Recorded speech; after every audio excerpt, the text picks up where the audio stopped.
The mirror's surface rippled like disturbed water, the grotesque reflection leering back at him with teeth too many and eyes that burned like coals. "Not yours," Milo breathed, stepping forward. The reflection's smile deepened, stretching impossibly wide, skin pulling taut and cracking like old leather. It raised a clawed hand, beckoning him with a twisted finger. Suddenly, the room seemed to shudder. The shadows lengthened and reached, fingers of darkness sliding along the floor toward Milo's feet. He raised a shard and slashed at the glass. The mirror shattered with a sound like a scream, shards spraying across the floor like broken teeth. The shadows recoiled, shrieking in silence, retreating back into the fractured glass. For a moment, the room was still. Milo's chest heaved, sweat stinging his eyes. He looked down at the shard in his hand, noting that it pulsed faintly, almost alive. But the victory was fleeting. That night, sleep fled him as whispers crawled beneath his skin. Faces appeared in every reflective surface, twisted, disfigured, mocking. His own reflection fractured, a mosaic of pain and hunger. He caught himself recoiling from his own image in a silver goblet. The chateau's halls grew colder. The servants' eyes filled with despair and something else, fear mixed with pity. Milo realized the reflection was no longer confined to mirrors. It was bleeding into the world, warping his reality, eroding his sanity. Milo paced his chamber like a caged beast, the shard still warm in his trembling hand. Every surface around him, polished wood, tarnished silver, even the flickering flame of his candle, betrayed him with a warped reflection. In the fragmented images, his face was no longer his own. The skin peeled away in ragged strips, revealing raw, quivering muscle beneath. Eyes sunk deep into their sockets, pupils dilated into endless black holes. Limbs twisted at impossible angles, bending and breaking like brittle twigs. He slammed his fist against the wall. The pain was real, grounding. But the vision in the mirror smiled, a slow, cruel grin that twisted its lips into a jagged maw. Sleep came only in ragged fits, and with it, dreams more vivid and terrible than waking life. Milo found himself trapped inside the mirror's world, an endless labyrinth of glass, shards, and shadows. The air was thick with a coppery scent, and the walls whispered his name in voices both familiar and alien. He stumbled through corridors lined with distorted reflections of himself, each more disfigured and horrifying than the last. One held a mouth sewn shut with black thread. Another bled tears of thick, tar-like ink. A voice echoed from the darkness. "You belong here now." Milo woke up choking, sweat slick on his skin. The shard lay on the floor beside his bed, pulsing faintly as if alive. He realized then the reflection was no longer just a prisoner behind glass. It was a parasite feeding on his fear, his flesh, his very soul. Outside his chamber door, footsteps echoed softly. The servants passed, their eyes hollow, their faces etched with silent warning. Milo knew the nightmare was only beginning. Chapter 5. The Whispering Tome. Milo's mind was fraying, each reflection twisting his sense of self until he scarcely recognized the man staring back. Desperation clawed at him like a beast in the dark. He needed answers, no matter the cost. The chateau's library had become a sanctuary and a prison. He pored over dusty manuscripts and forbidden tomes, their pages yellowed with age and ink smeared from countless hands. Among them, one book stood apart, bound in cracked black leather, embossed with a single, blood-red sigil. The Grimoire of Shadows. With trembling fingers, Milo opened the tome. The air around him seemed to thicken, the candlelight flickering as if struggling against an unseen breath. The book's pages whispered secrets, incantations, and rituals meant to bind spirits, to trap them in glass and shadow. One passage chilled him. To confront the shadow, one must embrace the fracture within. Only through sacrifice and the shedding of flesh can the mirror's hunger be quelled. His eyes scanned a ritual that spoke of a mirror's heart, a shard of obsidian infused with blood and fire, capable of severing the link between prisoner and reflection. But the cost was terrible. Milo's fingers tightened on the book's spine. If he were to reclaim his soul and shatter the curse, he would have to face the darkness inside himself and pay a price no man should bear. The mirror in his chamber awaited, its surface pulsing faintly in the candlelight like a living wound. Milo took a deep breath, steeling himself for the confrontation to come. Night had fallen, and a restless wind howled through the chateau's ancient stone walls. Milo returned to his chamber, the grimoire of shadows clutched tightly in one hand, the jagged obsidian shard wrapped carefully in cloth in the other. The weight of both felt heavy, like carrying the burden of an inevitable doom. He arranged candles in a circle around the cracked mirror, their flickering flames casting dancing shadows that merged with the darkness creeping from the glass. His hands shook, but the determination in his eyes was fierce. Reciting the incantation from the tome, his voice was low and steady. By blood and fire, by flesh and bone, sever the shadow, claim the soul. The mirror pulsed violently, the surface rippling as if a storm swirled just beneath. From the depths of the glass emerged the twisted visage he knew all too well, skin bubbling and blackened, eyes ablaze with malice, teeth broken and jagged like shards of glass themselves. It reached through the broken frame, fingers like barbed hooks scraping against the air. Milo thrust the obsidian shard toward the mirror's heart, the black glass searing his palm despite the cloth. The mirror cracked, spreading spiderweb fractures across the surface. A scream, silent but deafening, shattered the air, and the room trembled. Shadows recoiled, retreating into the fractured glass like wounded beasts. For a fleeting moment, the reflection was gone. Milo collapsed to the floor, panting, blood dripping from his palm where the shard had cut deep. But relief was short-lived. From the corner of the room, a shard of the mirror twitched. From its jagged edge, the reflection's eye peeked out, still watching, still hungry. The curse was not broken. Milo awoke with a start, the scent of smoke curling in the cold dawn air. His palm throbbed where the obsidian shard had bitten deep, a thin ribbon of blood drying dark against the cloth wrapped around it. Yet, despite his ritual, the shadow clung tighter than ever. Mirrors in the chateau now seemed to warp reality itself. Reflections no longer obeying their laws. They bent, twisted, even whispered, their fractured surfaces bleeding shadows that crawled along walls and floors. He stumbled through the dim corridors, heart pounding, as whispers filled his ears. "You cannot escape us. We are part of you." In the grand hall, a massive, gilded mirror dominated the room, its surface cracked but whole. Milo approached, dread pooling in his gut. The reflection within was no longer human. Its flesh bubbled and sloughed, revealing twitching tendrils beneath, eyes multiplying and blinking out of sync. Its mouth split into multiple jagged rows of teeth, dripping a viscous black fluid. Milo felt his knees weaken. Suddenly, the reflection's hand erupted through the glass, grotesquely oversized and covered in ragged, peeling skin. Its claws scraped the floor, inching forward like a predator. Desperation drove Milo to the grand hall's hearth. He grabbed a torch, flames licking hungrily at the cold air.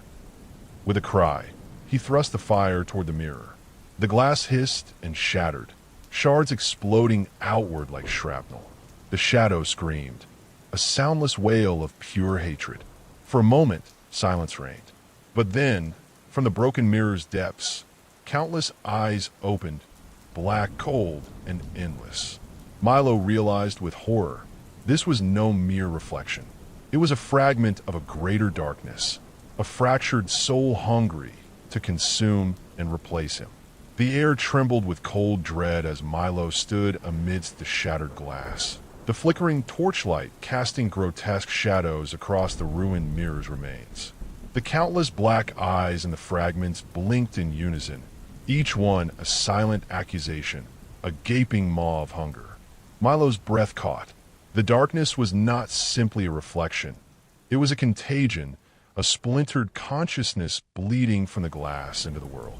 He gripped the shard of obsidian tightly, the wound in his palm throbbing fiercely. Pain was a tether to his own flesh, a reminder he still belonged to the living. Suddenly, the floor beneath him shifted. The shadows thickened, congealing into tendrils that slithered toward his ankles. Milo stamped fiercely, but the dark appendages wrapped around him like icy coils, pulling him down. His vision blurred. Faces swirled in the darkness, twisted visages of those who had fallen victim to the mirror's curse. Hollow-eyed servants, past victims, their mouths sewn shut or grinning with fang-like teeth. Milo struggled, desperation igniting a furious spark. He raised the obsidian shard and plunged it into the largest shadow tendril wrapping around his leg. The tendril recoiled with a shriek that echoed in his mind. The darkness writhed violently, but Milo did not relent. Inch by agonizing inch, he cut free, slashing the shadow to fragments. As he broke free, a cold voice whispered from the broken glass, "You cannot sever what is one with you."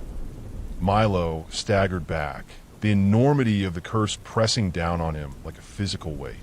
The chateau was no mere prison of stone. It was a living nightmare, and the shadows within were extensions of his own fractured soul. Yet somewhere, buried deep beneath the fear and pain, a stubborn ember of resistance burned. Chapter 5. The Shattered Veil. Milo pressed his back against the cold stone wall, breathing heavily, the obsidian shard slick with his blood. The shadows writhed and hissed, retreating just enough to give him space, but the air remained thick with their menace. His fingers trembled as he traced the jagged edges of the shard. This was no ordinary glass. It pulsed faintly, alive with dark power. Somehow, it was the key and the prison both. He knew the chateau held secrets deeper than any book, secrets buried in its bowels where light dared not tread. Determined, Milo sought the ancient servant who had once tended to Jean-Baptiste Duval, the glassmaker himself. The old man was said to live in seclusion in the chateau's forgotten quarters, a place avoided even by the other servants. Navigating twisting, crumbling staircases and corridors suffused with the scent of damp stone and decay, Milo found the servant's chamber. The man was a fragile figure, hunched and cloaked in shadow, his eyes clouded but sharp. They say the curse lives in the mirrors, but it is born from the glassmaker's soul. The servant rasped, voice like dry leaves. Duval sought to imprison his own torment, his madness made flesh. To break the curse, you must face the source, beneath the chateau, where the first mirror lies shattered. The revelation sent a chill through Milo's bones. Beneath the chateau was a labyrinthine crypt, a place whispered about in fearful legends. If the key to ending the nightmare lay there, then that was where he must go. Chapter 6. The Shattered Veil, Part 4. With the shard secured in his coat, Milo descended into the crypt beneath the chateau. The air grew colder, heavier with each step into the depths. The walls closed in, carved with faded sigils and alchemical symbols, the very stones seeming to pulse with unnatural life. His lantern flickered, casting long shadows that danced and twisted, taking on monstrous shapes. The faint sound of dripping water echoed in the silence, interrupted by a low, keening whisper, half prayer, half curse. At the heart of the crypt, Milo found a shattered mirror lying on a stone altar, its surface fractured like a spiderweb. The shards were arranged as if part of some dark ritual. Approaching cautiously, Milo saw something etched into the altar, words in an ancient script. Here lies the soul's fracture, the beginning of the endless night. As Milo reached out, the shards pulsed, and the air thickened with malevolence. From a mirror's depths, the shadow coalesced into a towering figure. Jean-Baptiste Duval himself, or the dark echo of the man he once was. His face was a nightmare. Flesh peeling in ribbons, eyes hollow pits of despair, hands twisted into claws of glass. "You have come," the figure rasped. "But to break the curse, you must become the fracture." Milo tightened his grip on the obsidian shard. The final battle was before him, not just against a shadow in a mirror, but against the fractured darkness within his own soul. Milo stood frozen before the towering apparition of Jean-Baptiste Duval. The glassmaker's twisted visage seemed to flicker like a fractured reflection, part man, part nightmare. His voice was a rasping echo, as brittle and sharp as shattered glass. "You seek to undo what I have wrought," Duval hissed, stepping forward, shards of his own flesh flaking like glass shards with every movement. But the curse is no simple chain. It is a fracture within the soul, one that demands sacrifice. Milo's heart hammered in his chest. "I will pay the price, whatever it takes." Duval's hollow eyes seemed to gleam with a terrible, ancient sorrow. "Then prepare yourself to become both the mirror and the fracture." With a sudden, agonizing shriek, Duval lunged. Shadows erupted from his form, clawing at Milo's flesh. The obsidian shard flared in Milo's hand, burning like a brand. He drove it deep into the altar beneath the shattered mirror. A searing pain exploded through his body, flesh feeling as though it were melting and reforming all at once. He cried out, vision fracturing like broken glass, 1,000 reflections of himself shimmering and splintering in the darkness. Within the nightmare, Milo saw himself twisted beyond recognition, skin cracked and peeling, veins darkened like ink, limbs broken yet moving in unnatural ways. The shard burned brighter, pulling the darkness from his flesh, a brutal unmaking and remaking. Duval's voice echoed in the void, distant yet clear. Only through fracture can one be made whole. Then silence. Milo collapsed to the cold stone floor, the shard now dim, his body trembling but whole. The shadow that had clung so fiercely to him was gone, at least for now. The shattered mirror lay silent, its fractured web frozen in place. But as Milo rose, a faint, flickering image appeared in the darkness, a pair of black, endless eyes watching him from a fragment of glass hidden in the altar's stonework. The curse had been wounded, but not destroyed. Chapter 7, Echoes in the Glass. The air in the chateau was heavy with silence, but Milo could feel it, an insidious pulse beneath the stillness, like the slow beating of a buried heart. The obsidian shard, now cold and dull, rested heavily in his palm. Though the shadow's grip had loosened, its hunger remained, lurking in the fractured fragments scattered throughout the halls. Milo's reflection in the polished silver of a candlestick was clearer now, but his eyes betrayed a weariness that no mirror could hide. Lines deepened, and beneath the surface of his skin, a subtle shifting seemed to ripple. Something unsettled, like glass cracking just beneath flesh. He sought Father Laurent, hoping for guidance against the encroaching madness. The priest's face was grave, lined with concern. "The fracture in your soul is not yet healed, Milo," Father Laurent said quietly. "The curse is a parasite. It feeds on fear, on doubt.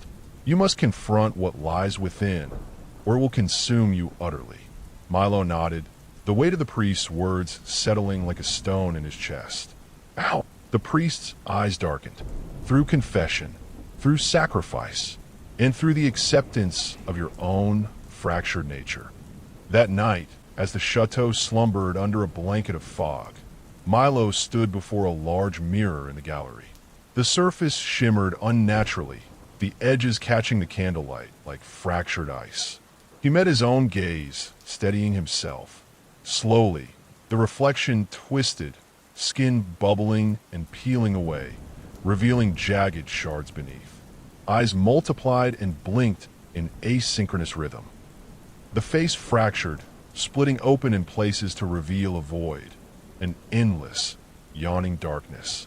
The reflection smiled, a cruel, knowing smile. Milo's voice was firm but quiet.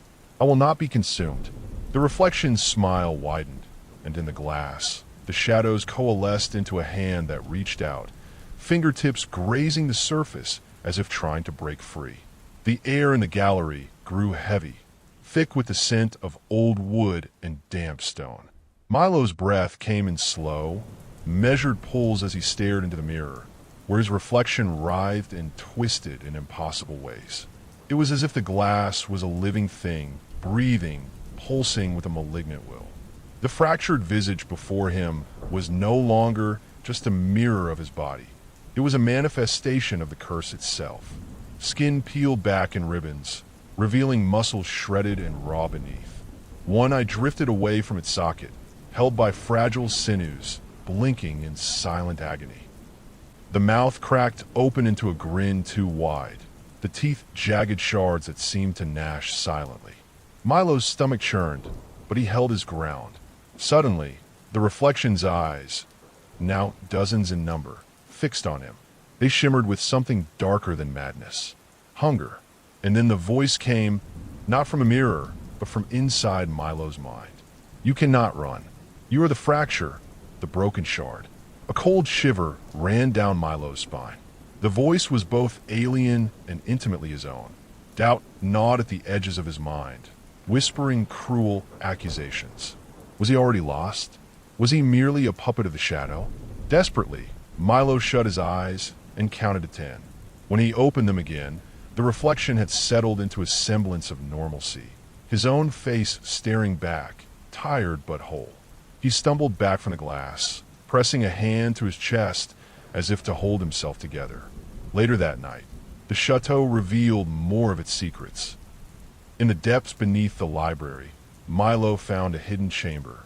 The walls were lined with dusty portraits, faces of the glassmaker's victims, their eyes scratched out, their reflections distorted in the glass hanging beside each painting. One portrait stood apart, a woman with kind eyes and a sorrowful smile, holding a mirror cracked across the center. An inscription read, "For those who look too deeply, the fracture shows." Milo understood then. The curse was a legacy of pain and madness, passed down like a wound from one soul to the next.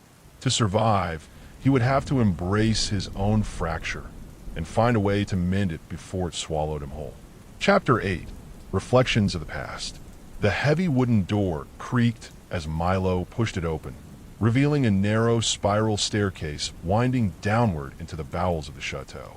A damp, musty odor rose from below, thick with the scent of mold and forgotten years. Clutching his lantern, Milo descended carefully, each step echoing hollowly against cold stone. At the bottom, he found himself in a small chamber carved directly into the bedrock, a workshop frozen in time. Fragments of shattered glass littered the floor, and shattered mirrors hung like broken eyes on the rough walls. At the center stood a weathered workbench cluttered with strange tools, a glass cutter stained with dark SPO,